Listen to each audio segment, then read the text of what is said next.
அப்புறமா கருணக்கிழங்கு பண்ணின்னு இருக்கேன். ஓகே.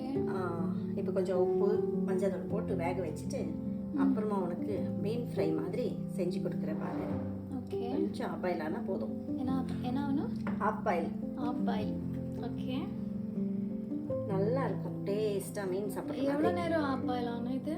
கொஞ்சம் நேரம் ஆனால் போதுமா. ஓகே. ஒரு கொஞ்சம் நேரம், ஒரு 10-15 மினிட்ஸ்? இல்லை ஒரு 5 மினிட்ஸ் கூட இல்லை, கொஞ்சம் தான் வேகணும் அது.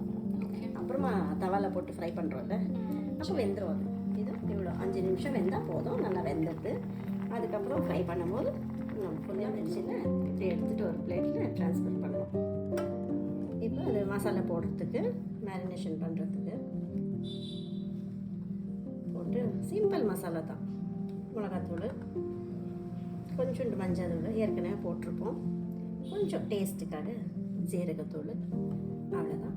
கொஞ்சம் உப்பு தேவையானவளவு நீங்கள் பார்த்துக்கோங்க. நெக்ஸ்ட் வந்து வினிகர், ஏன்னா அது தொண்டையிலலாம் கடிக்கவில்லை, அதனால தான் கொஞ்சம் வினிகர் இப்படி போட்டுட்டு நல்லா மிக்ஸ் பண்ணிடணும். ஒன்றுன்னா எடுத்து மசாலா போட்டுட்டு மேரினேட் பண்ணி மீன் மாதிரியே நினச்சிட்டு செஞ்சுடுங்க. ஆனால் இது மீன் இல்லையே. ஆனால் இது மீன் இல்லை, வெஜ்ஜுக்காரங்க நல்லா சாப்பிடலாம். இந்த மசாலா எல்லாம் போட்டாச்சு. இப்போ நம்ம ஃப்ரை பண்ணிடுவோம்.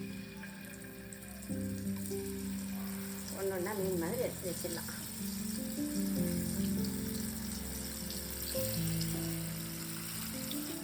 ரெடியாக இருக்குமா கருணக்கிழங்கு ஃப்ரை?